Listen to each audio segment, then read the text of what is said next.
শুভ সকাল বন্ধুরা, আশা করছি তোমরা ভালো আছো। আমিও ভালো আছি। আরও একটা নতুন সকাল নিয়ে তোমাদের সামনে এলাম। কালকে আমাদের জেঠুদের বাড়িতে শিব পুজো আছে, তার জন্য আজকে আমাদের সব বাড়ির জামা কাপড়, বিছনা চাদর টাদর সব ধুয়ে দেব।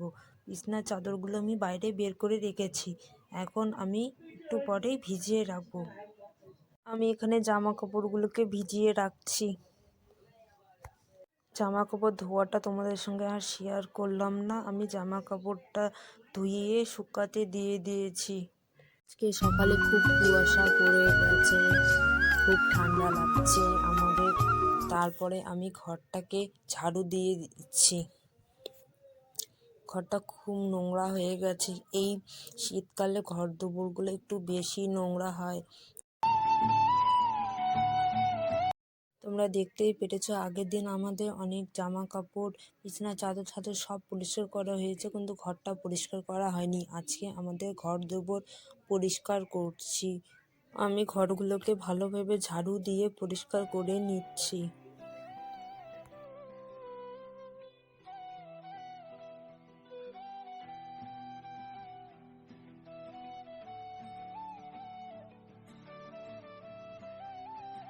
আমার এখানে ঝাড়ু দেওয়া কমপ্লিট হয়ে গেছে।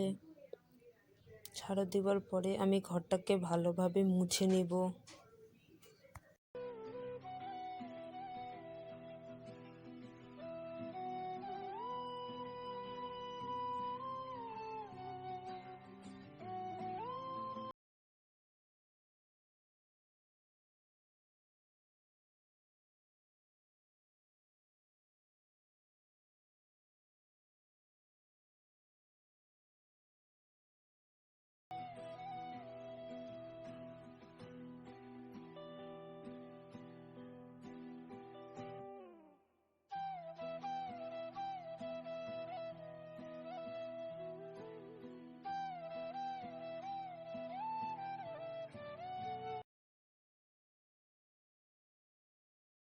আমার ঘর দুপুর মোছা শেষ, এখন আমি স্নান করে নিব। তোমাদের সঙ্গে পরে দেখা হবে।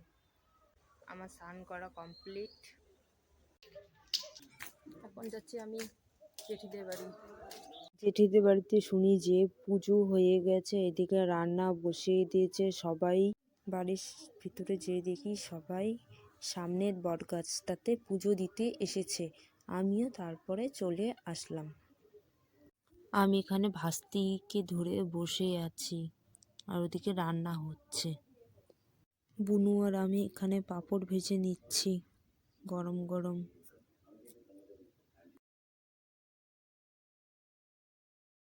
আমরা এখানে খেতে বসে গেছি। এখানে বাঁধাকপি ঘন্ট আর ডাল, তারপর দিয়ে গেল পাঁপড়, আজ মাছের সবজি। আজকের ভিডিওটা এতটুকু। তোমরা ভালো থেকে সুস্থ থেকো, টাটা।